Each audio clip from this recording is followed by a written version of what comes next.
जय हिंद। आज हम मंगलम पाठ जो हमारा है इसके सब्जेक्टिव क्वेश्चन की चर्चा करेंगे जो एग्जाम में काफी बार पूछेंगे और जिनके पूछे जाने की संभावनाएं भी सबसे अधिक हैं। देखिए पिछले 2 वीडियो में हमने मंगलम पाठ का अर्थ, पहले वाले वीडियो में मंगलम पाठ का अर्थ हिंदी में देखा था और सेकंड वीडियो में हमने इसके ऑब्जेक्टिव क्वेश्चन की चर्चा की थी। यदि आपने नहीं देखा है तो प्लेलिस्ट सेक्शन में जाकर देख सकते हैं या फिर वीडियो के डिस्क्रिप्शन में लिंक है, आप वहां से भी देख सकते हैं। देखिए हमारा पहला सब्जेक्टिव क्वेश्चन है आत्मा का स्वरूप का वर्णन करें।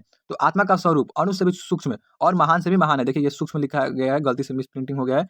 आत्मा का स्वरूप कैसा है? अणु से भी सूक्ष्म और महान से भी महान है। यानी अर्थात जो आत्मा है वह अणु से भी सूक्ष्म है और बड़ा से भी बड़ा है, जितना आप सोच सकते हैं उससे भी बड़ा है।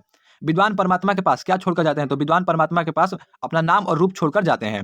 नेक्स्ट क्वेश्चन देखिए, हमारा थर्ड नंबर क्वेश्चन है नदी और विद्वान में क्या समानता है? तो देखिए इसका उत्तर है नदी और विद्वान में यह समानता है कि ये दोनों ही अपना नाम और रूप त्याग कर क्रमशः समुद्र तथा परमात्मा में विलीन हो जाते हैं। नदी और विद्वान में क्या समानता है कि नदी और विद्वान में यह समानता है कि जिस प्रकार नदी अपना नाम और रूप त्याग करके समुद्र में विलीन हो जाती है, ठीक उसी प्रकार विद्वान पुरुष भी अपना नाम और रूप त्याग करके किसमें विलीन हो जाता है? तो परमात्मा में। यही इन दोनों में समानता है कि दोनों अपना नाम और रूप त्याग करके एक समुद्र में और दूसरा परमात्मा में विलीन हो जाते हैं। मंगलम पाठ के आधार पर सत्य का स्वरूप बताइए। तो देखिए मंगलम पाठ में महर्षि वेदव्यास ने सत्य के संदर्भ में कहा है कि सत्य की ही विजय होती है, असत्य की नहीं। सत्य की विजय होती है, असत्य की नहीं, और सत्य से ही देवलोक का रास्ता प्रशस्त होता है।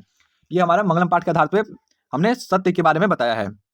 देखिए नेक्स्ट क्वेश्चन जो हमारा है वो है महान लोग संसार रूपी सागर को कैसे पार कर सकते हैं? तो इसका उत्तर हमारा जो 5 नंबर श्लोक है वेदा हमेतम पुरुषम महानतम, उसमें इसका उत्तर दिया गया है कि महान लोग संसार रूपी सागर को प्रकाशपूर्ण दिव्य स्वरूप वेद रूप ब्रह्मा का ध्यान करके पार कर सकते हैं। कैसे पार कर सकते हैं? तो ब्रह्मा का ध्यान करके पार कर सकते हैं महान लोग संसार रूपी सागर को। हमारा लास्ट क्वेश्चन है शायद आत्मा कहाँ रहती है? तो आत्मा प्राणियों के हृदय रूपी गुफा में रहती है।